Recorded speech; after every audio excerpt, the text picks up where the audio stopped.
Operators in the air, transport, and allied sectors, these are challenging times. While many of them we're still struggling to come to terms with the skyrocketing cost of aviation fuel, otherwise known as Jet A1, which hits about 1,000 naira per litre. The window for accessing foreign exchange, Forex, from the Central Bank of Nigeria is getting narrower, thereby adding to the list of their woes. With increasingly difficulty in accessing Forex from the CBN official window, there are fears that the airline operators may be in for more troubles, of course, in the coming weeks, months, unless urgent steps are taken to address this. But in a swift reaction, Nigeria's aviation minister yesterday is urging foreign carriers who are threatening to withdraw their services, of course, from Nigeria, to respect the sovereignty of the country and the guarantee by the president of the Federal Republic of Nigeria that he will resolve the dollar crunch before the end of next month.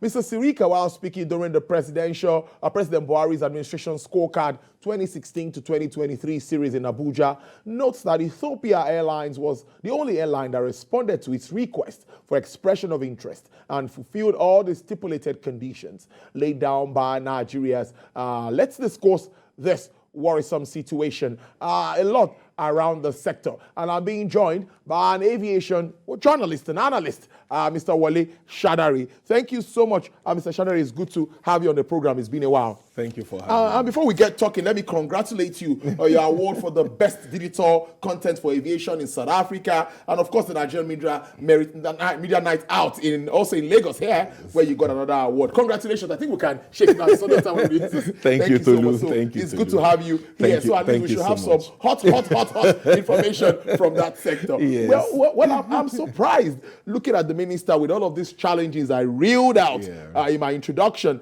and saying that we can move the aviation sector from the current 0.5% contribution to GDP to 5%. Looking at all of this, saying that we can generate as much as 6.1 trillion naira adding to Nigeria's GDP. Please, how possible is this? Thank you so much. I think two things gladden my heart this morning. Okay. The issue of Forex that you just, I hope is sustainable. Yes, that's it. In fact, it will be the hope and the wish of so many Nigerians that it can even come down to 300 and 400, so that what the airlines are actually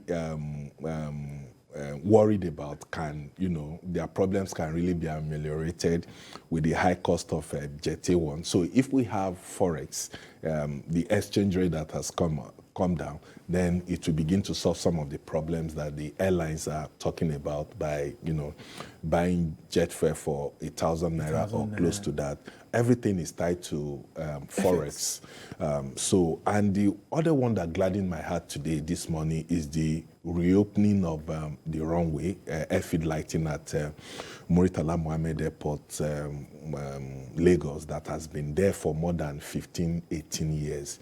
So I think this administration did so well by providing that infrastructure so that airlines can land on the 18 left runway at night and save them a lot of fuel that they burn. Since 2007 that runway has been shut, I think airlines must have lost close to 200 billion naira. 200 billion? Yes, from taxing from the long runway at international to the domestic wing, because once it's 6 o'clock, you can't use that runway. You have to taxi to the international runway, and that has caused a lot of delay, a lot of flight cancellations, and all. So those two things gladden my heart today, that we can truly, this country can truly be great if we do what we need to do. It's not all bad news, not all bad. It's not all bad news. Honestly, I was so excited today for those two things that, and kudos to the Minister of Aviation. But let's bring it down. It doesn't actually mean that because the government has done that, all the problems in aviation had disappeared. We still have so many challenges, but this government has done so well. But bringing it back to what the minister said yesterday, that this sector can actually generate up to 6-something trillion naira. I don't know where he's speaking from. Probably he has better information than I do. But one thing I know is that the aviation industry in Nigeria is very robust, despite some of the challenges that we have, some of the challenges that we've recorded, or we are still recording in the last few years. The aviation industry is robust and very, very strong to withstand so many shocks.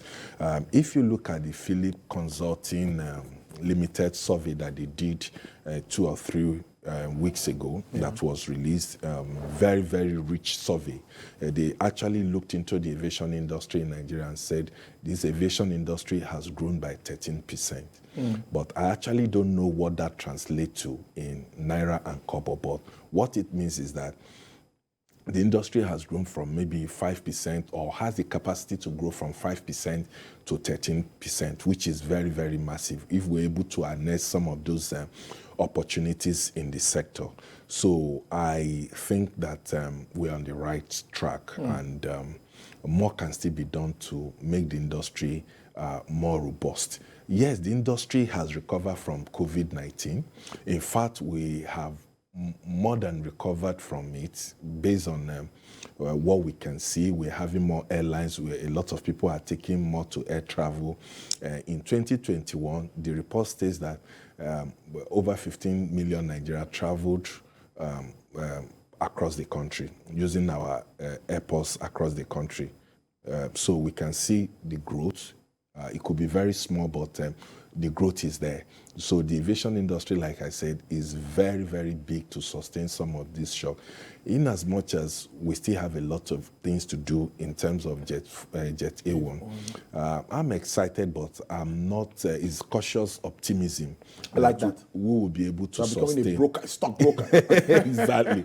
We will be able to see this Forex issue as something that can actually come down, so that even airlines that are finding it difficult to approach the CBN for fund can just look at it, the differential, not too much with what we have at the parallel market, and say, okay, we want to source Forex from there. So that would be a good thing, but like we all said before we came into this program, that we just hope that sustainability is very, very sustainable for us to do this thing. Because if you look at it, the truth of the matter is that it is very, very difficult for airline operators to begin to buy fuel at 1,000 naira per liter.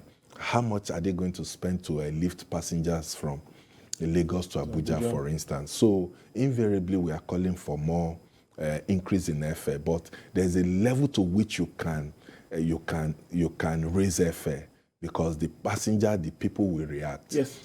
How much do people earn to want to go to Abuja with one leg, 80,000, 90,000, 100? It means that it's the same set of people, government officials, businessmen, that will be able to afford that. And what we are saying is that we have a very huge population in Nigeria, over 200, and I believe that we are even exceeded the 200 million mark that we've been saying all along. I think so, because that's been a while. That's been 200 million for a while. Yes, exactly. So if we have 200 million passengers and only 20 million are flying, it shows that you have just about 10% of the population. That is a very poor record. You can imagine if we have like 30% of the population, or 30% of the people taken to air travel, the airlines will be prosperous. Yeah. Government may get more money from taxes and charges, and the industry will become so robust.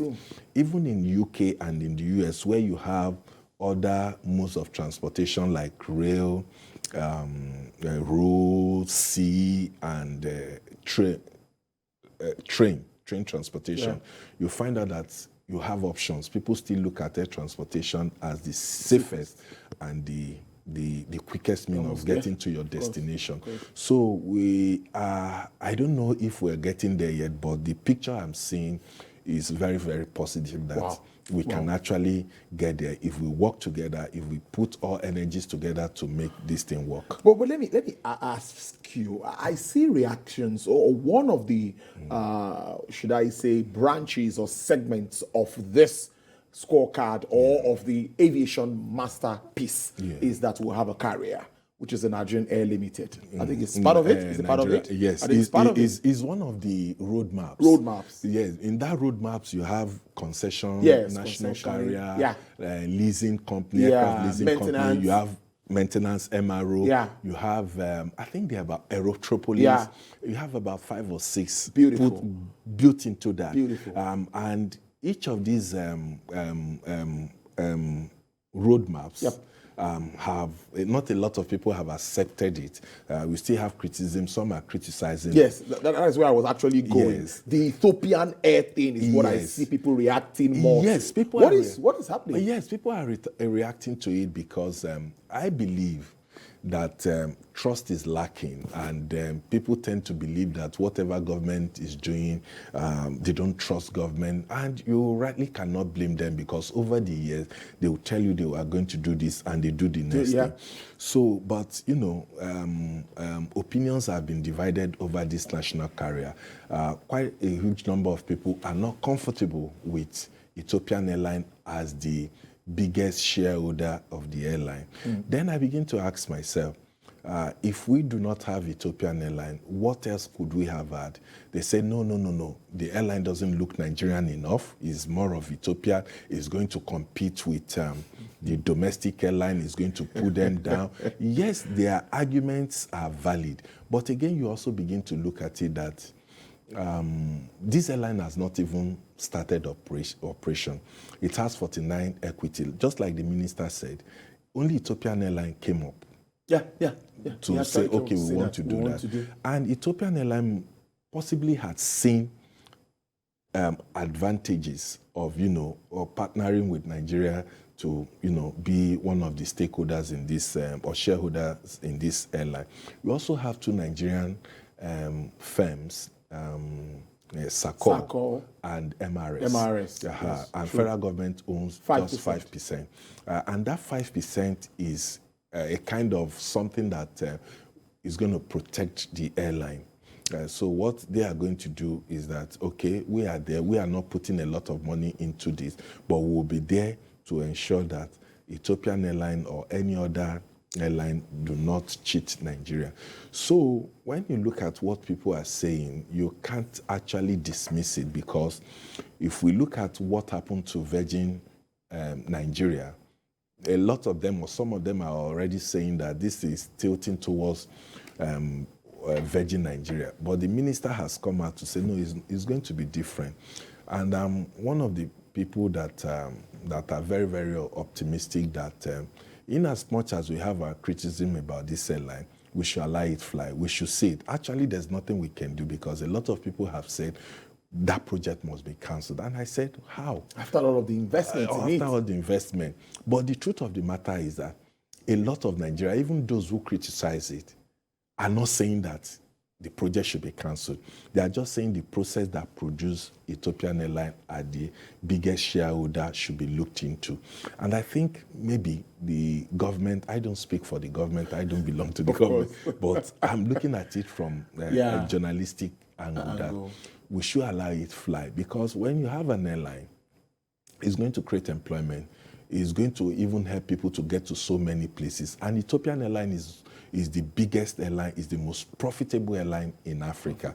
So why wouldn't you want to partner with an airline that is so big and has done it all and has been the pride of Africa? I believe that people should sheathe their sword and see how this thing pans out.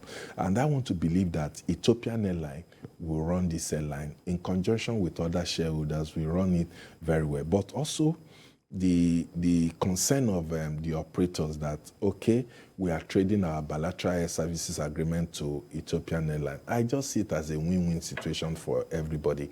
And the minister also said that when they were planning all these things, they called the airlines to come and invest. He mentioned 1 or 2 airlines that he called them personally that come and put your money into this, but they were not interested. But suddenly they are now saying, no, he's going to kill domestic airline, he's going to do this, he's going to do that. And I actually ask people, what actually do we want? Yes, I agree totally that those who are criticizing it have reasons why they are doing that, and it could also be genuine. We shouldn't throw that away. We need to look at all those things and have a balance. There's something about level playing ground. Yes. That is what I think has been the argument. Because I spoke to Professor Obiora about this. Yes. And also, this is happening in the oil and gas sector, where NNPC is now a limited liability company and is playing with other players now in the downstream sector. So I think they're just scared that, are you sure we edged out of business? No, that is why I said, honestly, their views are genuine. Yeah. Because they are looking at it that when Ethiopian Airlines comes, Ethiopian Airlines is predatory. He has all the equipment, he has all the wherewithal to even take you out of the market. Honestly. But I have always told people that your service will determine the type of people that will fly you. Ethiopian Airlines just didn't fall from heaven. They built this thing over the years and became what they are.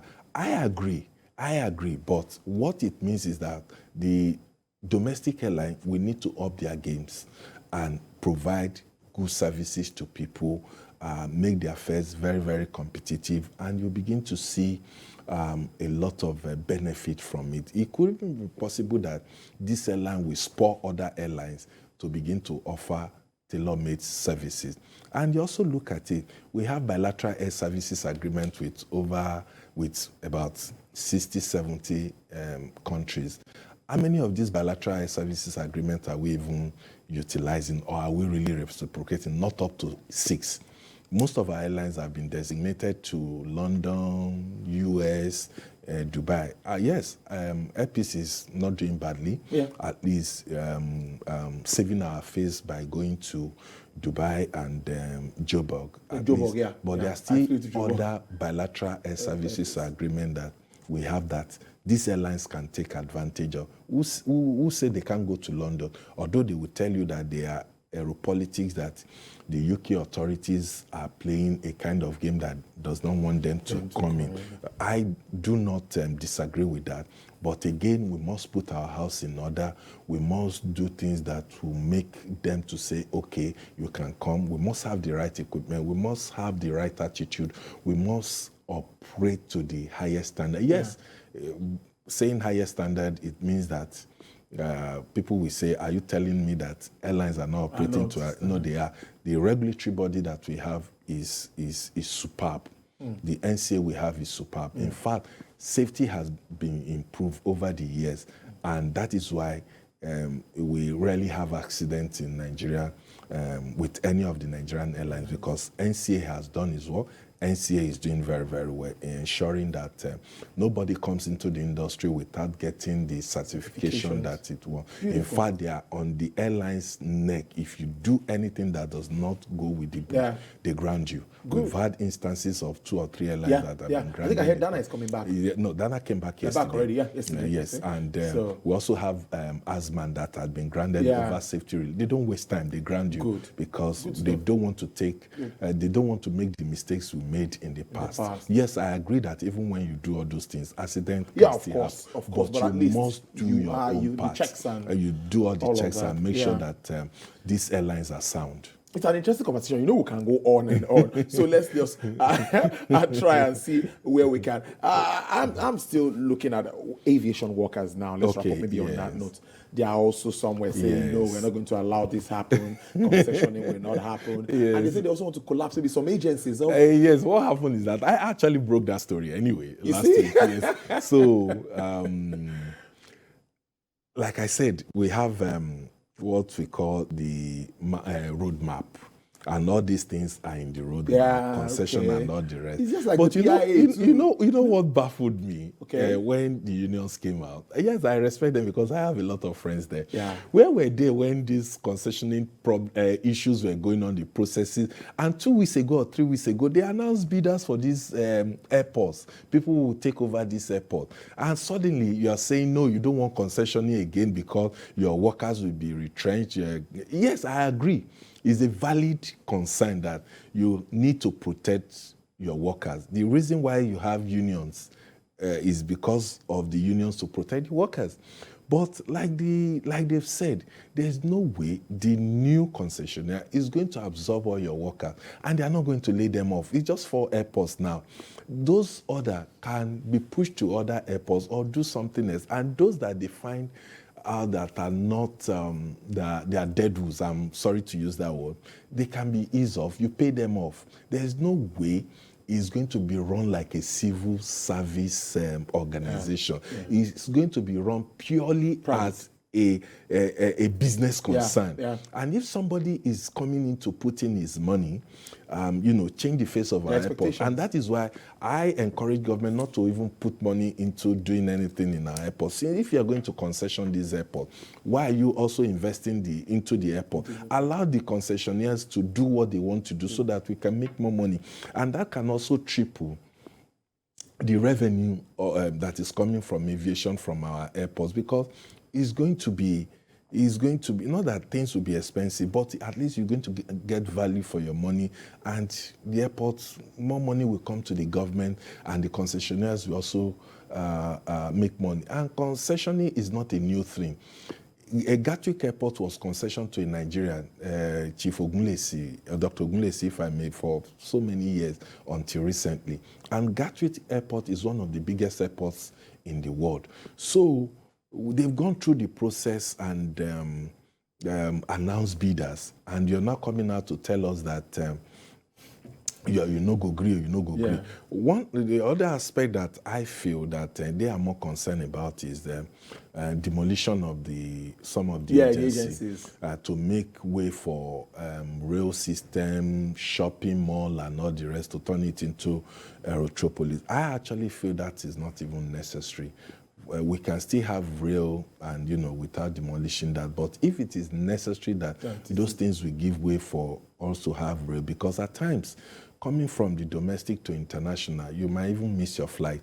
The traffic on that single route can stretch for 1 hour, 2 hours. So all over the world, good airports, you don't even see people traveling by road to link one terminal with the other. What you see, you go through the rail that will take you from one terminal that is as big as from here to Oshodi within the same terminal, because it's Aerotropolis.